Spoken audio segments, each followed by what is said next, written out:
Alors, regardez encore une nouvelle analyse sur le NAS qui a été validée en H2 précisément. Voilà. 80% à 85% de mes analyses sur le NAS sont validées. Alors, qu'est-ce que tu attends pour regarder toutes ces analyses que je partage sur mes pages? Regardez un peu vous-même. Cette analyse-là, je l'ai faite devant vous. Cette analyse, je l'ai partagée sur mes différentes pages. Regardez, lorsque j'ai pris cette analyse, j'ai placé un ST proportionnel, vous voyez, à la tendance. Et vous voyez que ma zone OB qui a été placée là, si j'avais mis un SL très serré, j'allais déjà être sorti sur le marché il y a longtemps. Mais regardez comment j'ai fait.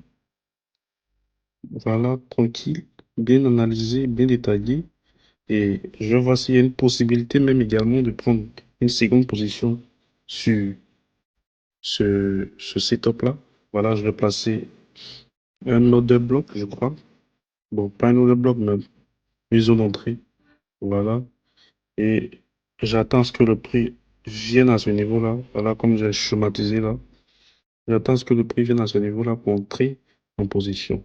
Voilà, je vais placer une SL proportionnelle également. Voilà. Vous voyez, pas trop gourmand, juste un TP abordable. Vous voyez un peu? Parce que c'est très, très, très, très probable que le prix vienne à ce niveau-là.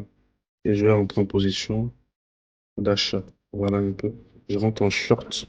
Voilà. Si le marché me fait, pardon, si le marché suit exactement mon scénario. Voilà. Alors, pour toutes ces personnes-là qui galèrent un peu en NAS100, pour les analyses de NAS100 ou qui ne traitent pas les NAS100, vous pouvez suivre mon parcours sur mes analyses et vous allez voir exactement que, voilà, la majorité de mes prises de position sur le NAS sont valides. Voilà. Donc, c'était un peu ça.